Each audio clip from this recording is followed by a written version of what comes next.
जुल्फकार अली भुट्टो से लेकर जनाना ना मर्दाना भुट्टो तक का सफर।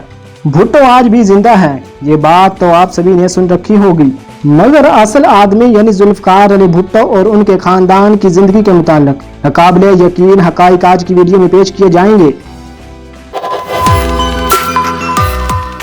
जुल्फकार अली भुट्टो एक बहुत ही पढ़े लिखे इंसान थे जो पूरी दुनिया में आज भी अपनी जहानत और मर्डर केस की वजह से जाने जाते हैं। उन्होंने अपनी तालीम अमेरिका में मुकीम यूनिवर्सिटी ऑफ कैलिफोर्निया और ऑक्सफोर्ड यूनिवर्सिटी बरतानिया से हासिल की थी। इसके साथ साथ जुल्फकार अली भुट्टो बहुत ही सच्चे इंसान थे जो अपने बारे में बुराई भी छुपाया नहीं करते थे। वो अक्सर कहा करते थे कि हाँ मैं शराब पीता हूँ, लेकिन मैं गरीबों का खून तो नहीं पीता और ना ही मौलवियों की तरह हलवा यानी रिश्वत खाता हूँ। भुट्टो की जिंदगी पर लिखी गई तमाम किताबों से पता चलता है कि वो कसरत से शराब नोशी किया करते थे और इनके घराने में इस बात को बिल्कुल भी मायूब नहीं समझा जाता था। जब 1973 में भुट्टो ने पाकिस्तान का नया आइन बनाया तो उन्होंने खुद ही सबसे पहले शराब नोशी पर पाबंदी भी लगवाई थी। मुर्तजा भुट्टो बेनजीर भुट्टो के सबसे बड़े भाई और जुल्फकार अली भुट्टो के सबसे बड़े बेटे थे। साल 1977 में जब जुल्फकार अली भुट्टो को गिरफ्तार किया गया तो फौरन मुर्तजा भुट्टो भी पाकिस्तान छोड़कर अफगानिस्तान चले गए। उन्होंने अफगानिस्तान के वजीर की बेटी फौजिया फसीहुद्दीन से शादी कर ली और इस शादी की वजह से मुर्तजा के छोटे भाई शाहनवाज भुट्टो ने भी फौजिया की छोटी बहन रेहाना फसीहुद्दीन से शादी कर ली। जब जुल्फकार अली भुट्टो की फांसी का दौर आया तो भुट्टो के खानदान पर इतना सख्त वक्त गुजरा कि भारतीय अखबारात के मुताबिक भुट्टो के बेटे इंदिरा गांधी से भी मिलने आए, जिसके बाद इंदिरा गांधी ने एक बड़ी रकम इनको इमदाद के तौर पर दी थी। दोस्तों, आपको आसिफ जरदारी पसंद हो या ना हो, लेकिन ये बात तो सभी जानते हैं कि वो इंतहाई ज़हीन सियासतदान हैं जो कि अपनी चालाकी से हर मुश्किल का रुख मोड़ देने की सलाहियत रखते हैं। जब से ये ताकत में आए हैं कोई भी उन पर हाथ नहीं डाल सका। उन्होंने साल 1987 में मोहतरमा बेनजीर भुट्टो से शादी की और बेनजीर के सियासी खानदान में एंट्री दी।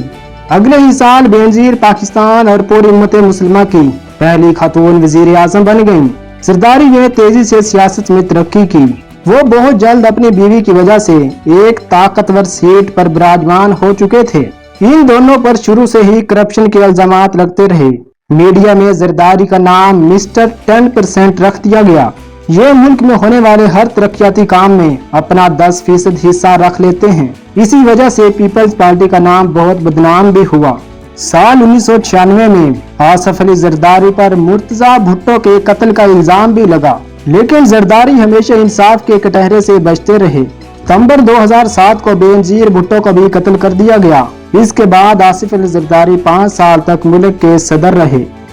दोस्तों, बख्तावर भुट्टो बेनजीर की बड़ी बेटी और बिलावल भुट्टो की बड़ी बहन हैं, जो कि आज महमूद यूनुस चौधरी की अहलिया हैं। साल 2018 तक बख्तावर भुट्टो नौजवान नकीबुल्लाह महसूद के इश्क में गिरफ्तार रही और उनसे शादी भी करना चाहती थी, मगर ये बात उनके वालिद आसिफ जरदारी को बिल्कुल भी पसंद न थी।